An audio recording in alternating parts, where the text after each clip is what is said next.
ബഹുമാന്യരായ സഹോദരങ്ങളെ, സത്യവിശ്വാസികളെ, കാരുണ്യവാനായ പടച്ച തമ്പുരാൻ നമ്മിൽ നിന്ന് സംഭവിച്ച എല്ലാ ചെറുതും വലുതുമായ പാപങ്ങളും പുറത്തു മാപ്പാക്കി തരുമാറാകട്ടെ. ബാക്കിയുള്ള ആയുസ്സിൽ അല്ലാഹുവിനെ തഖ്വ ചെയ്ത് ജീവിക്കാനും അവസാന മുഅ്മിനായി ലോകത്തോട് വിട പറയാനും അല്ലാഹു നമ്മെ അനുഗ്രഹിക്കുമാറാകട്ടെ. നമുക്കും നമ്മിൽ നിന്ന് മൺമറഞ്ഞുപോയ നമ്മുടെ മാതാപിതാക്കൾ, നമുക്ക് വേണ്ടപ്പെട്ടവർ, നമ്മുടെ ബന്ധുമിത്രാദികൾ എല്ലാവർക്കും അല്ലാഹു സ്വർഗം പ്രദാനിക്കുമാറാകട്ടെ. രോഗം കൊണ്ടും മറ്റും പ്രയാസപ്പെടുന്ന ആളുകൾക്ക് അല്ലാഹു എത്രയും പെട്ടെന്ന് ശിഫ നൽകി അനുഗ്രഹിക്കുമാറാകട്ടെ. അവർക്ക് അല്ലാഹു ആഫിയത്തും ദീർഘായുസ്സും നൽകുമാറാകട്ടെ.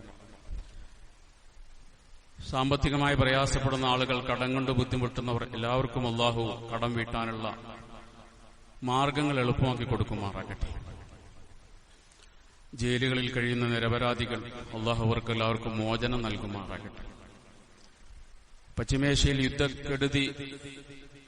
യുദ്ധത്തിന്റെ ഭീഷണി വീണ്ടും മുറുകുകയാണ്. അല്ലാഹു അവിടെ സമാധാനം പുനഃസ്ഥാപിക്കുമാറാകട്ടെ. യുദ്ധക്കൊതിയന്മാരായ അമേരിക്കയ്ക്കും ഇസ്രായേലിനും അല്ലാഹു എന്നേക്കുമുള്ള പരാജയം സമ്മാനിക്കുമാറാകട്ടെ. ഇസ്ലാമിക സൈന്യങ്ങൾക്ക് അല്ലാഹു വിജയവും ശക്തിയും നൽകി അനുഗ്രഹിക്കുമാറാകട്ടെ.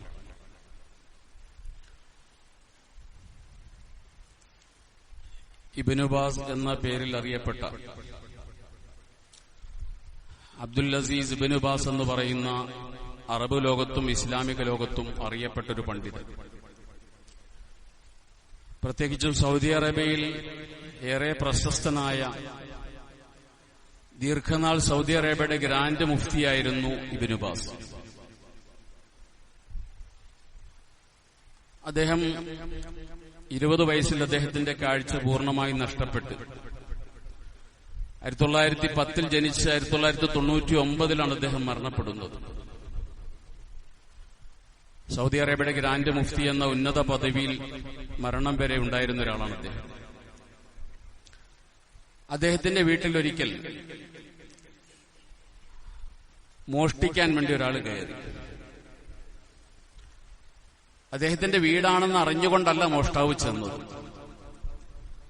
മോഷ്ടാവ് വീടിന്റെ മുകളിൽ കയറി ഭിത്തിയിലൂടെ താഴോട്ട് വീണു. ഈ സമയത്ത് ഇബ്നു ബാസ് നമസ്കരിച്ചുകൊണ്ടിരിക്കുകയായിരുന്നു. അദ്ദേഹത്തിന് രാത്രിയുടെ 1/3 ഭാഗം നമസ്കരിക്കുന്ന ഒരു പതിവുണ്ടായിരുന്നു. അദ്ദേഹത്തിന്റെ വീട്ടിൽ അദ്ദേഹത്തിന്റെ ശിഷ്യഗണങ്ങളും കുടുംബാംഗങ്ങളൊക്കെ ആയിട്ട് ധാരാളം ആളുകളുണ്ട്. എല്ലാവരും ഉറക്കത്തിലാണ്. ഇങ്ങനെ ഒരാള് മുകളിൽ നിന്ന് വീണപ്പോൾ ഇബ്നു ബാസിന് മനസ്സിലായി, ഒരു മോഷ്ടാവാണ് വീണതെന്ന് മനസ്സിലായി. ഇത് കാണാൻ കണ്ണില്ല. ഉടനെ തന്റെ വീട്ടുകാരെ വിളിച്ചുണർത്തി മോഷ്ടാവിനെ ആരും ഉപദ്രവിക്കരുതെന്ന് ആദ്യം അദ്ദേഹം നിർദ്ദേശം കൊടുത്തു. എന്നിട്ട് വീട്ടുകാരോട് ഭക്ഷണം ഉണ്ടാക്കാൻ വേണ്ടി പറഞ്ഞു. ആ സമയത്ത് ഭക്ഷണമുണ്ടാക്കി ഈ മോഷ്ടിക്കാൻ വേണ്ടി വന്ന മനുഷ്യന് കൊടുത്തു. എന്നിട്ട് അദ്ദേഹത്തോട് ചോദിച്ചു, നീ എന്തിനാണ് ഇവിടെ മോഷ്ടിക്കാൻ വേണ്ടി വന്നത്? അപ്പൊ അദ്ദേഹം പറഞ്ഞു, എന്റെ സഹോദരൻ ഒരു കുറ്റകൃത്യം ചെയ്തിട്ട് ജയിലിലാണ്. അദ്ദേഹത്തിന് ജയിൽ മോചനം കിട്ടണമെങ്കിൽ വലിയൊരു സംഖ്യ പിഴ അടയ്ക്കേണ്ടതുണ്ട്. അത് ഞാൻ പരമാവധി കളക്ട് ചെയ്തൊരു 5000 റിയാലിന്റെ കുറവുണ്ട്. അതുകൂടി കിട്ടിയാൽ എന്റെ സഹോദരൻ ജയിലിൽ നിന്ന് മോചിപ്പിക്കാൻ കഴിയും, ആ പിഴയടച്ച് അദ്ദേഹത്തെ രക്ഷപ്പെടുത്താൻ കഴിയും. അതിനുവേണ്ടിയാണ് ഞാൻ ഇവിടെ കയറിയത് എന്ന് ഇബ്നു ബാസിനോട് പറഞ്ഞപ്പോ ഇബ്നു ബാസ് ഈ പറയുന്നത് സത്യമാണോ എന്നൊന്ന് അന്വേഷിച്ചു. ഇത് പെട്ടെന്ന് അന്വേഷിക്കാൻ കഴിയും, കാരണം അദ്ദേഹത്തെ അവിടുത്തെ ഗ്രാൻഡ് മുഫ്തിയാണ്. അന്വേഷിച്ചപ്പോൾ ഇദ്ദേഹം പറയുന്നത് സത്യമാണ് എന്ന് ഇബ്നു ബാസിന് ബോധ്യപ്പെട്ടു. ഉടനെ ഒരു 5000 റിയാൽ എടുത്ത് ഇബ്നു ബാസ് ആ കള്ളന്റെ കയ്യിൽ കൊടുത്തിട്ട്, നീ പോയി ഇതുകൂടി കൊടുത്ത് നിന്റെ സഹോദരനെ മോചിപ്പിക്കാൻ വേണ്ടി പറഞ്ഞയച്ചു. ഇത് ഇബ്നു ബാസിന്റെ വീട്ടിലാണ് ഞാൻ കയറിയതെന്ന് അറിഞ്ഞപ്പോ ഈ കള്ളന് വല്ലാത്തൊരു മാനസിക പ്രയാസം ഉണ്ടായി. പിന്നീട് ഇബ്നു ബാസിന്റെ പേര് കേൾക്കുമ്പോൾ ഈ മനുഷ്യന്റെ മനസ്സിൽ വല്ലാത്തൊരു പെടയിലുണ്ടായിരുന്നു. ഇബ്നു ബാസ് മരണപ്പെട്ട സമയത്ത് മനുഷ്യന് വല്ലാത്തൊരു മാനസികാവസ്ഥയിലായി എന്നൊക്കെ ചരിത്രം രേഖപ്പെടുത്തുന്നു. മോഷണം എന്നുള്ളത് വലിയൊരു തെറ്റ് തന്നെയാണ്. പക്ഷെ മോഷ്ടിക്കുന്ന എല്ലാവരുടെയും അവസ്ഥ ഒന്നായിരിക്കില്ല. എല്ലാ മോഷണക്കാരും കുറ്റക്കാരും ആയിരിക്കില്ല. അതുകൊണ്ടാണ് ഉമർ റളിയല്ലാഹു അൻഹു നാട്ടിൽ ദാരിദ്ര്യമുണ്ടായ സമയത്ത് മോഷ്ടിക്കുന്നവരുടെ കൈവെട്ടുന്ന പരിപാടി നിർത്തിവെച്ചു. ഇതൊരു മോഷണത്തിന്റെ കാര്യം മാത്രമല്ല, ഏത് തെറ്റ് ചെയ്യുന്ന ആളുകൾക്കും അവർക്ക് ആ തെറ്റ് ചെയ്യാനുള്ള സാഹചര്യം ഉണ്ടാകും. നമ്മൾ ആ സാഹചര്യത്തെക്കുറിച്ച് പഠിക്കാതെ അയാളെ തീർത്തും കുറ്റവാളിയാക്കി മാറ്റുന്നത് അപകടമാണ്. ഉമർ ഇബ്നുൽ ഖത്താബ് റളിയല്ലാഹു അൻഹു ഖലീഫയായിരിക്കുന്ന സമയം ഒരു സ്ത്രീയെ വ്യഭിചാര കുറ്റത്തിന് വേണ്ടി ഉമറിന്റെ മുന്നിൽ ഹാജരാക്കപ്പെട്ടു. ആ സ്ത്രീ വ്യഭിചരിച്ചിട്ടുണ്ട്. പക്ഷെ ആ സ്ത്രീ വ്യഭിചരിക്കാനൊരു സാഹചര്യമുണ്ട്. അവർ മരുഭൂമിയിൽ ഇങ്ങനെ നിൽക്കുമ്പോൾ ശക്തമായ ദാഹം അനുഭവപ്പെടുകയാണ്. വെള്ളം കുടിച്ചില്ലെങ്കിൽ മരണപ്പെട്ടു പോകുന്നൊരവസ്ഥയിൽ ആ സ്ത്രീ നിൽക്കുമ്പോഴാണ് ഒരാട്ടിടയൻ ആടുകളുമായി വരുന്നത് കണ്ടു. ആട്ടിടന്റെ കയ്യിൽ വെള്ളമുണ്ടെന്ന് ഈ സ്ത്രീ മനസ്സിലാക്കി. അപ്പോൾ ഇടയനോട് വെള്ളം ചോദിച്ചു. എനിക്ക് വല്ലാത്ത ദാഹമുണ്ട്, കുടിച്ചില്ലെങ്കിൽ മരിച്ചു പോകും, അല്പം വെള്ളം നിന്ന് സഹായിക്കണം എന്ന് പറഞ്ഞപ്പോൾ ഇടയൻ പറഞ്ഞു, വെള്ളം തരാം, പക്ഷേ എനിക്ക് നിന്നിൽ ചില ആഗ്രഹങ്ങളുണ്ട്. നിന്റെ മാറിൽ മുഖം അമർത്തി അത് പൂർത്തീകരിക്കാൻ എനിക്ക് നീ സാഹചര്യം ഒരുക്കുമെങ്കിൽ വെള്ളം തരാം. ആ സ്ത്രീ ഈ ഒരു നിർബന്ധിത സാഹചര്യത്തിൽ വഴങ്ങിക്കൊടുക്കേണ്ടി വന്നു. അങ്ങനെയാണ് ഇത് സംഭവിച്ചത്. ഉമർ റളിയല്ലാഹുവിന്റെ മുന്നിൽ ഈ സ്ത്രീ തന്റെ ഭാഗം അവതരിപ്പിച്ചപ്പോൾ ഉമർ റളിയല്ലാഹു അലി റളിയല്ലാഹുവിനെ വിളിപ്പിച്ചു. അലി റളിയല്ലാഹുവിനോട് മുഷാവറ ചെയ്തു. ഇങ്ങനെയാണ് ഈ സ്ത്രീ പറയുന്നത്, ഇവരുടെ വിഷയത്തിൽ എന്താണ് ചെയ്യേണ്ടത്, ശിക്ഷ നടപ്പിലാക്കേണ്ടതുണ്ടോ എന്ന ചോദ്യത്തിന് അലി റളിയല്ലാഹു പറഞ്ഞ മറുപടി, അമീറുൽ മുഅ്മിനീൻ, ഈ സ്ത്രീ മുക്റഹാണ്, നിർബന്ധിതാവസ്ഥയിൽ ചെയ്തതാണ്, അതുകൊണ്ട് ശിക്ഷിക്കാൻ പാടില്ല. അങ്ങനെ ഉമർ റളിയല്ലാഹു ആ സ്ത്രീയെ വ്യഭിചാര കുറ്റത്തിന് ശിക്ഷിക്കാതെ വെറുതെ വിടുകയാണ്. ആദ്യത്തേത് മോഷണമാണെങ്കിൽ ഇത് വ്യഭിചാരമാണ്. പക്ഷെ ഈ സ്ത്രീക്ക് അവരുടേതായ തെറ്റിനൊരു സാഹചര്യമുണ്ട്.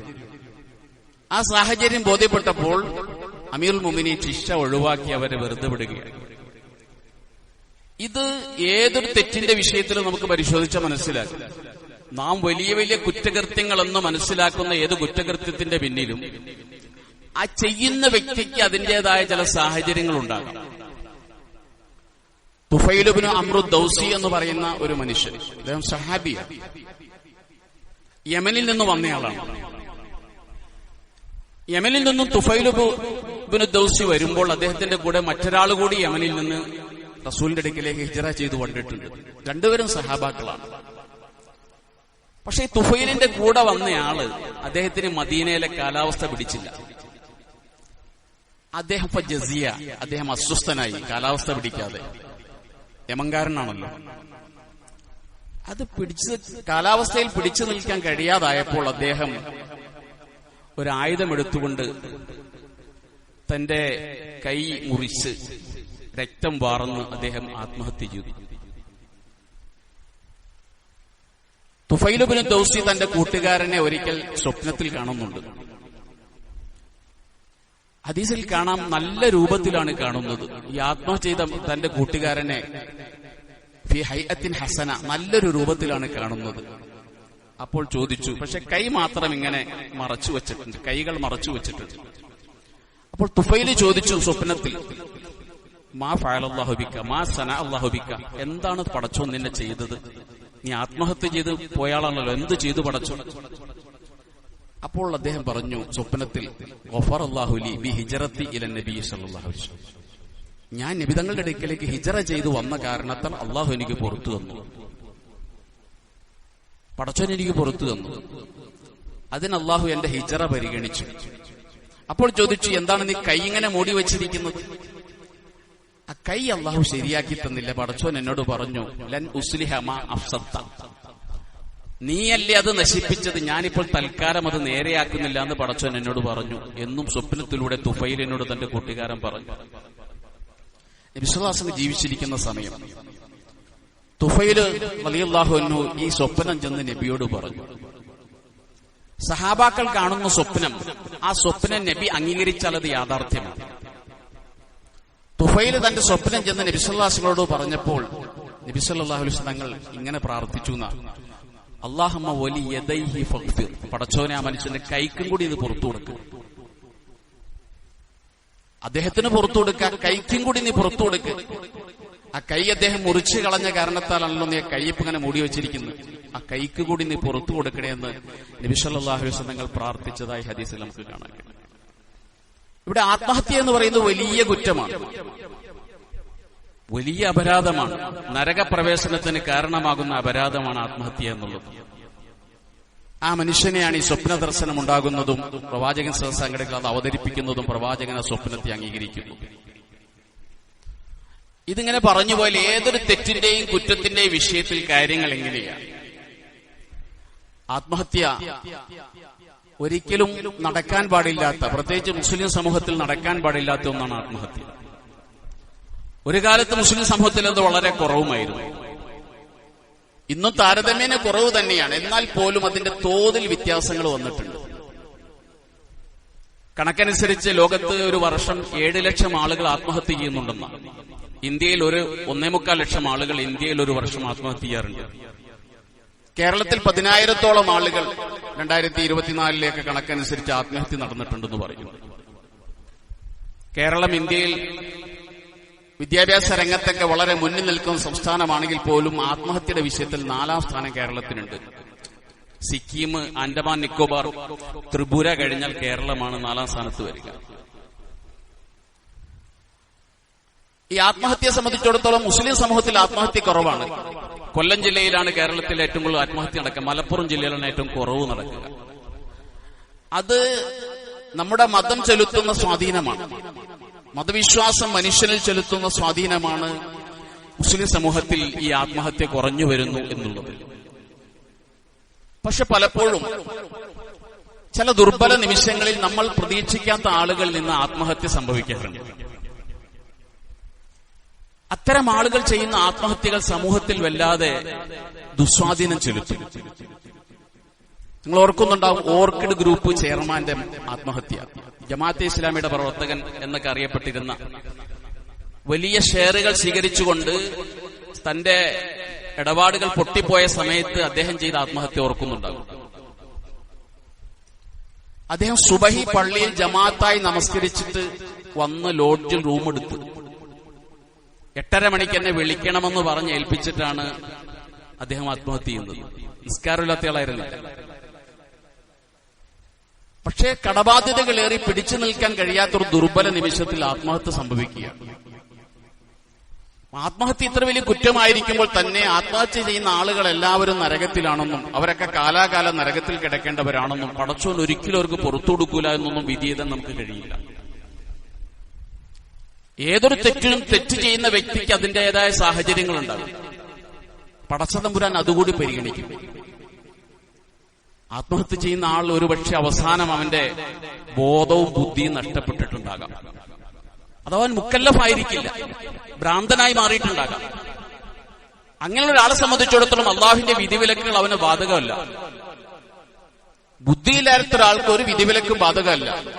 അപ്പൊ അങ്ങനെ ഒരു അവസ്ഥയിലേക്ക് എത്തിയിട്ടൊരാൾ ആത്മഹത്യ ചെയ്യുന്നെങ്കിൽ ആ ആത്മഹത്യ നമ്മുടെ മുന്നിൽ കുറ്റകരമായി തോന്നിയാലും പടച്ചതമ്പുരാന്റെ മുന്നിൽ അത് കുറ്റകരമായിരിക്കില്ല. പലപ്പോഴും ആത്മഹത്യ സംഭവിക്കുന്നത് അവസാന സമയത്തിലെ ഒരു ദുർബല നിമിഷത്തിലാണ്. കാലേക്കൂട്ടി കരുതി വെച്ചുകൊണ്ട് ആത്മഹത്യ ചെയ്യുന്ന ആളുകൾ സമൂഹത്തിൽ വളരെ കുറവാണ്. കടബാധ്യതയിൽ മുങ്ങിയിട്ടോ അല്ലെങ്കിൽ കുടുംബ പ്രശ്നങ്ങളിൽ പെട്ടിട്ടോ ഒക്കെ അവസാനം ഒരു ദുർബല നിമിഷത്തിൽ മനുഷ്യനെടുക്കുന്ന തീരുമാനമായിരിക്കും ആത്മഹത്യ എന്ന് പറയുന്നത്. അവിടെ അവന്റെ മാനസിക നില തെറ്റിയിട്ടുണ്ടാകും. അതേ ആത്മഹത്യ തന്നെ മനുഷ്യനെ കാഫിറാക്കുന്ന ആത്മഹത്യയുണ്ട്. അവൻ അള്ളാഹുവിൽ നിരാശ ബാധിച്ചിട്ട് അവൻ ആത്മഹത്യ ചെയ്യാണ്. പടച്ചോനെ, ഞാൻ എത്ര സദക്ക ചെയ്തു, ഞാൻ പള്ളിക്ക് എത്ര കൊടുത്തു, എത്ര സഹായിച്ചു ആളുകളെ, എന്നിട്ടും എന്റെ കച്ചവടം പൊട്ടിപ്പോയി. ആളുകളോ എന്നെ കൈവിട്ടു, പടച്ചോനെ നീ പോലും എന്നെ കൈവിട്ടല്ലോ, നീ എന്തൊരു പടച്ചോനാണ്. ഈ ഒരു ചിന്ത വന്നിട്ടാണ് ആത്മഹത്യ ചെയ്തെങ്കിൽ ആ മനുഷ്യൻ കാഫിറായിട്ടാണ് മരിക്കുന്നത്. അവൻ ശാശ്വതമായ നരകത്തിലാണ്. അപ്പൊ അങ്ങനെയും സംഭവിക്കാം. അടുത്തിടെ ഉലമാക്കൾ എന്ന് പറയുന്നത് മനുഷ്യരെ മതബോധം പഠിപ്പിക്കേണ്ടവരാണ്, ധാർമ്മികത പകർന്നു കൊടുക്കേണ്ടവരാണ്. ആത്മഹത്യ പാടില്ല എന്ന് പഠിപ്പിക്കേണ്ടവരാണ് ഉലമാക്കൾ. അടുത്തിടെ വളരെ ദൗർഭാഗ്യകരമായ ഒരു ആത്മഹത്യ കേരളത്തിൽ മംഗലാപുരത്ത് തന്റെ സ്കൂട്ടർ പാലത്തിന്റെ അടുക്ക് ഓഫാക്കി വെച്ചുകൊണ്ട് ആ പുഴയിലേക്ക് ചാടി ആത്മഹത്യ ചെയ്ത ഒരു മദ്രസാധ്യാപകന്റെ കഥയാണ് നമ്മൾ കേട്ടത്. അറിഞ്ഞിടത്തോളം അദ്ദേഹം ബാങ്കിൽ നിന്നെടുത്ത 6 ലക്ഷം രൂപയുടെ ലോൺ അത് വർഷങ്ങൾ കഴിഞ്ഞിട്ടും അടച്ചിട്ടും ആ മുതലിൽ പോലും എത്താത്തൊരവസ്ഥയിലേക്ക് കടബാധ്യത കൂടിയപ്പോൾ ഇനി ജീവിതം അവസാനിപ്പിച്ചേക്കാമെന്ന് അദ്ദേഹം തീരുമാനിച്ചു. അതനുസരിച്ച് ആത്മഹത്യ ചെയ്യുമെന്നാണ് നമ്മൾ കേൾക്കുന്നത്. നിജസ്ഥിതി അറിയില്ല. ആത്മഹത്യ ചെയ്ത ആളുകളെ എന്തിനു ചെയ്തു എന്നറിയണമെങ്കിൽ അവരുടെ ആത്മഹത്യ കുറിപ്പുണ്ടാകണം, അല്ലെങ്കിൽ നമുക്കത് അറിയാൻ കഴിയില്ല. അപ്പൊ ഇങ്ങനെ സമൂഹത്തിൽ ഇത് പാടില്ല എന്ന് പഠിപ്പിക്കുന്ന ആളുകൾ ഇത് ചെയ്യുമ്പോൾ അത് സമൂഹത്തിന് നൽകുന്ന വലിയൊരു ദുസ്സൂചനയുണ്ട്. ഇതിന്റെ ഗൗരവം ആളുകൾ കുറഞ്ഞു മനസ്സിലാക്കും. ഇതൊക്കെ ഉസ്താദന്മാർക്കൊക്കെ പറ്റുമെങ്കിൽ ഞങ്ങൾക്കൊക്കെ പറ്റും എന്ന് സാധാരണക്കാരൻ ചിന്തിക്കാൻ ഇടവരും. പലരുമുണ്ട് ആത്മഹത്യക്ക് ആഗ്രഹിക്കുന്ന, പക്ഷെ അള്ളാഹുവിന്റെ മതം അത് പാടില്ല എന്ന് പറഞ്ഞതുകൊണ്ട് ആത്മഹത്യ ചെയ്യാതിരിക്കുന്ന ധാരാളം ആളുകൾ സമുദായത്തിലുണ്ട്. ഒന്ന് മരിച്ചീട്ടിങ് മതിയായിരുന്നു എന്ന് ആഗ്രഹിക്കുന്ന ആളുകൾ. അത്രയും പ്രയാസങ്ങളുണ്ട്. അവിടെയാണ് ഇത്തരത്തിലുള്ള VIP ആത്മഹത്യകൾ സാധാരണക്കാരിൽ ചെലുത്തുന്ന സ്വാധീനത്തെ മനസ്സിലാക്കിക്കൊണ്ട് ജനങ്ങൾ അത് ലഘൂകരിച്ച് കാണുകയും അതിനെ ആശ്രയിക്കുകയും ചെയ്യുന്ന ഒരവസ്ഥ ഒഴിവാക്കുക എന്നുള്ളതാണ് നമ്മുടെ ഈ ഉത്ബോധനം കൊണ്ട് നമ്മൾ ഉദ്ദേശിക്കുന്നത്. ആത്മഹത്യ ചെറുതല്ല, വലുതാണ്. ഏതെല്ലാം അപകടങ്ങളിൽപ്പെട്ടാലും ഏതെല്ലാം പ്രതിസന്ധികൾ ഒരു മുസ്ലിമായ മനുഷ്യൻ എത്തിപ്പെട്ടാലും അവൻ വിശ്വസിക്കുന്ന ഈമാൻ കാര്യത്തിൽ 6ാമത്തെ കാര്യമുണ്ട്. അൽ ഖൈറു വശർറു, നന്മയും തിന്മയും ഉണ്ടാകുന്നത് പടച്ചോന്റെ ഭാഗത്തുനിന്നാണ്. ലാഭമുണ്ടാകുന്നതും നഷ്ടമുണ്ടാകുന്നതും പടച്ചോന്റെ ഭാഗത്തുനിന്നാണ്. ഇതൊരു മനുഷ്യൻ അടിയുറച്ച് വിശ്വസിച്ചാൽ അവൻ ഒരിക്കലും ഈ ആത്മഹത്യയെക്കുറിച്ച് ചിന്തിക്കില്ല. കച്ചവടം പൊട്ടിപ്പോയി, അത് പടച്ചോന്റെ തീരുമാനം. ലാഭം തന്നതും അല്ലാഹു, നഷ്ടം തന്നതും അല്ലാഹു. ഇങ്ങനെ തന്റെ ജീവിതത്തിന്റെ ഓരോ അവസ്ഥകളെക്കുറിച്ചും ഇത് പടച്ചവന്റെ തീരുമാനമാണെന്ന് ഉറച്ചു വിശ്വസിക്കാൻ കഴിയുന്ന ഒരാളെ സംബന്ധിച്ചിടത്തോളം അവൻ ഒരിക്കലും ആത്മഹത്യക്ക് മുതിരില്ല. അല്ലാഹു പറഞ്ഞു, വലാ തഖ്തുലു അൻഫുസകും, നിങ്ങൾ ഒരിക്കലും ആത്മഹത്യ ചെയ്യരുത്. ഇന്നല്ലാഹ കാന ബിക്കും റഹീമ, അല്ലാഹു നിങ്ങളോട് കരുണയുള്ളവനാണ്. വമൻ യഫ്അൽ ദാലിക ഉദ്വാനം വളുൽമ, ആരെങ്കിലും അല്ലാഹുവിന്റെ കൽപ്പന ലംഘിച്ചുകൊണ്ട് ആത്മഹത്യക്ക് വേണ്ടി ശ്രമിച്ച് ആത്മഹത്യ ചെയ്താൽ ഫസൗഫ നുസ്ലിഹി നാറ, ഞാൻ അവനെ നരകത്തിൽ കടത്തും ആത്മഹത്യ ചെയ്താൽ. വകാന ദാലിക അലല്ലാഹി യസീറ, അത് പടച്ചവന് വളരെ എളുപ്പമാണ്. നമ്മളെ സംബന്ധിച്ചിടത്തോളം ആത്മഹത്യ ചെയ്ത ആളോട് സഹതാപം ഉണ്ടാകാം. നല്ല മനുഷ്യനായിരുന്നു, അവസാനം എന്തോ സംഭവിച്ചാണെന്നൊക്കെ നമുക്ക് പറയാം. പക്ഷെ വകാന ദാലിക അലല്ലാഹി യസീറ, അള്ളാഹുവിനെ സംബന്ധിച്ചിടത്തോളം അവനെ നരകത്തിൽ പ്രവേശിപ്പിക്കുക എന്നുള്ള എളുപ്പമുള്ളൊരു കാര്യമാണ്. റസൂലുള്ളാഹി സ്വല്ലല്ലാഹു അലൈഹി വസല്ലം പറഞ്ഞു, വകാന റജുലുൻ മിമ്മൻ കാന ഖബലക്കും, നിങ്ങളുടെ പൂർവികരിൽപ്പെട്ട ഒരു മനുഷ്യനുണ്ടായിരുന്നു. അദ്ദേഹത്തിന് ഒരു ശരീരത്തിൽ ഒരു മുറിവ് വന്നു. ഫജസിയ, മനുഷ്യൻ ആ മുറിവിന്റെ പേരിൽ അസ്വസ്ഥനായി. അവസാനം ആ മുറിവിൽ ആയുധം കുത്തിയ ആ മനുഷ്യൻ ആത്മഹത്യ ചെയ്തു. ആ മനുഷ്യൻ അള്ളാഹുവിന്റെ അടുക്കിലേക്ക് ചെന്നപ്പോൾ അള്ളാഹു പറഞ്ഞു, ബാദറനി അബ്ദി ബിനഫ്സിഹി, എന്റെ അടിമ എന്റെ അടുക്കിലേക്ക് നേരത്തെ വന്നു. ഞാൻ അവനെ തിരിച്ചു വിളിക്കുന്നതിന് മുമ്പ് അവൻ എന്റെ അടുക്കിലേക്ക് വന്നു. ഞാൻ അവന് കൊടുത്ത ജീവൻ അവന്റേതായിരുന്നില്ല. ജീവൻ എന്റേതാണ്, ഞാൻ കൊടുത്തതാണ്. അവൻ ചോദിച്ചിട്ടല്ല കൊടുത്തത്, ഞാൻ അവനോട് കൂടിയാലോചിച്ചിട്ടുമല്ല കൊടുത്തത്. ജീവൻ എന്ന് പറയുന്നത് അമാനത്താണ്, അത് നിനക്ക് കളയാൻ അവകാശമില്ല. എന്നാൽ ഒരാൾ ആത്മഹത്യ ചെയ്യാൻ തീരുമാനിച്ചാൽ പടച്ചോൻ അതിന്റെ സമയമായി അല്ലാഹു തആല അവന് അനുവാദം കൊടുക്കും. വമാ കാന ലിനഫ്സിൻ അൻ തമൂത ഇല്ലാ ബിഇദ്നില്ല, അല്ലാഹുവിന്റെ അനുമതി ഇല്ലാതെ ആർക്കും മരിക്കാൻ പറ്റൂലല്ലോ. അപ്പൊ അല്ലാഹു മനുഷ്യനോട് പറഞ്ഞു, ബാദറനി അബ്ദി ബിനഫ്സിഹി, എന്റെ അടിമ എന്റെ അടുക്കിലേക്ക് നേരത്തെ വന്നു. ഹറംതു അലൈഹിൽ ജന്ന, ഞാൻ അവന് സ്വർഗം നിഷിദ്ധമാക്കിയിരിക്കുന്നു. അപ്പൊ അതുകൊണ്ട് വളരെ ഗുരുതരമായൊരു പ്രശ്നമാണ് ആത്മഹത്യ എന്ന് പറയുന്നത്. ഒരു കാലത്ത് നമ്മുടെ ഒന്നും ആടുകളിൽ അങ്ങനെ ഒരു സംഭവം ഉണ്ടായിരുന്നില്ല, ഈ മഹലിലൊന്നും അങ്ങനെ ഒരു സംഭവമേ ഉണ്ടായിരുന്നില്ല. പക്ഷെ ഇപ്പൊ അവസ്ഥ അതല്ല, അവസ്ഥകൾ മാറി വരിക. നരകശിക്ഷ എന്ന് പറയുന്നത് ആത്മഹത്യ ചെയ്ത ആൾക്കുണ്ടാകും. അതിലുപരി പ്രത്യേകമായ ചില ശിക്ഷകളും നരകത്തിൽ ഇവർക്കുണ്ടാകും. വിശ്വാസങ്ങൾ പറയുന്നുണ്ട്, ഒമൻ തറദ്ദാ മിൻ ജബലിൻ, ഒരാളൊരു മലയിൽ നിന്ന് വീണു മരിച്ചു, ഒരു കെട്ടിടത്തിൽ നിന്ന് വീണു മരിച്ചു. എന്നാൽ നരകത്തിൽ യതറദ്ദാ ഫീ നാരി ജഹന്നം, നരകത്തിലും അവനിങ്ങനെ വീണുകൊണ്ടേയിരിക്കും. ഖാലിദൻ മുഖല്ലദൻ അബദാ, എക്കാലവും ശാശ്വതമായി.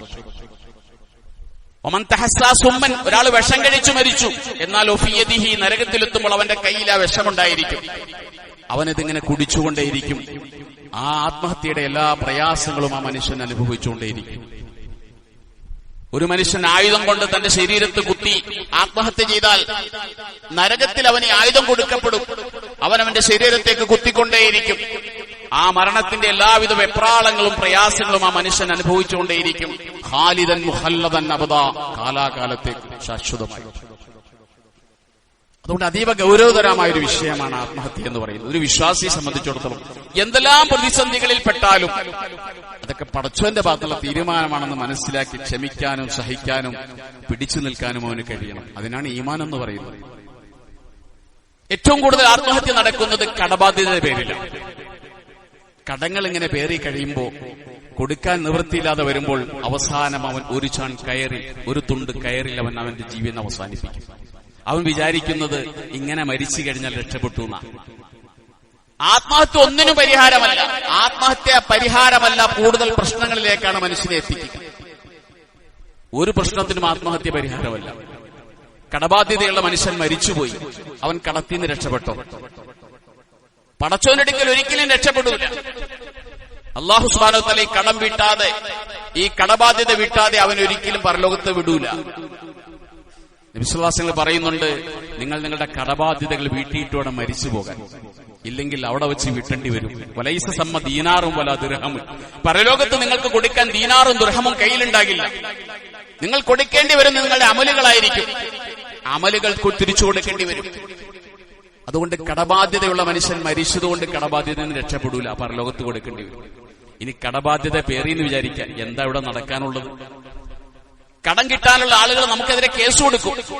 നമ്മൾ പാപ്പരായി നമുക്കെതിരെ കേസ് കൊടുക്കും. കുറെ നാൾ ജയിലിൽ കിടക്കേണ്ടി വരും. അതിലുപരി എന്താണ് ഇവിടെ വരാനുള്ളത്? അല്ല, ഇനി അവൻ നമ്മളെ കൊന്നൊന്നിരിക്കട്ടെ, നമ്മൾ കടം കൊടുക്കാനുള്ള ആൾ നമ്മളെ കൊന്നൊന്നിരിക്കട്ടെ, എന്നാൽ അവൻ ഷഹീദാവും. കൊടുക്കാൻ നമ്മുടെ കയ്യിൽ കാശില്ല, കിട്ടാനുള്ള ആള് നമ്മളെ കുത്തി കൊന്നു. ഫമൻ കുത്തില ദൂന നഫ്സിഹി ഫഹുവ ഷഹീദുൻ, പ്രതികരിക്കാൻ കഴിയാതെ കൊല്ലപ്പെട്ടവൻ ഷഹീദാണെന്ന് റസൂലുള്ളാഹി സ്വല്ലല്ലാഹു അലൈഹി വസല്ലം. ആ മരണമല്ലേ നല്ലത്? ആത്മഹത്യയേക്കാൾ നല്ലതല്ലേ അവന്റെ കയ്യിൽ നിന്ന് കുത്തേറ്റ് മരിക്കുക എന്നുള്ളത്? ആത്മഹത്യ ചെയ്ത് നരകത്തിൽ പോകണോ, അവന്റെ കുത്തേറ്റ് മരിച്ച് സ്വർഗത്തിൽ പോകണോ എന്ന് കടക്കാര് തീരുമാനിക്കും.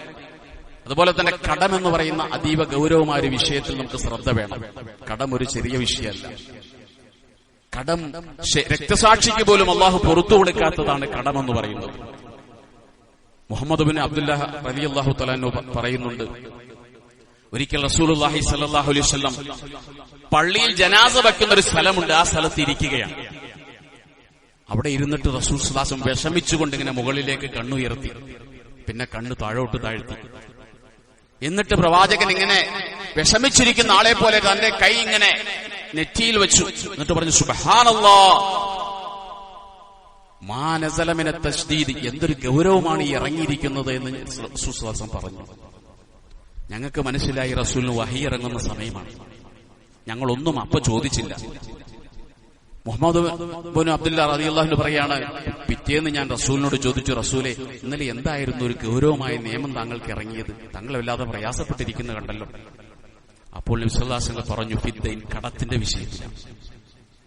എന്നോട് ജിബ്രീൽ അലൈഹിസ്സലാം പറഞ്ഞു, ലൗ അന്ന റജുലൻ ഖുത്തില ഫീ സബീലില്ലാഹ് സുമ്മ ആശ സുമ്മ ഖുത്തില ഫീ സബീലില്ലാഹ് സുമ്മ ആശ സുമ്മ ഖുത്തില ഫീ സബീലില്ലാഹ് സുമ്മ ആശ. ഒരു മനുഷ്യൻ അല്ലാഹുവിന്റെ മാർഗത്തിൽ രണാങ്കളത്തിൽ കൊല്ലപ്പെട്ടു. ഈ ദുനിയാവിലെ ഏറ്റവും നല്ല മരണമാണ് രക്തസാക്ഷിയായി മരിക്കുക എന്നുള്ളത്. അങ്ങനെ മരിച്ചു. എന്നിട്ട് അല്ലാഹു ജീവൻ കൊടുത്തു എന്ന് സങ്കല്പിക്കുക. വീണ്ടും രണ്ടാമതും ഷഹീദായി, വീണ്ടും അവന് ജീവൻ കിട്ടി.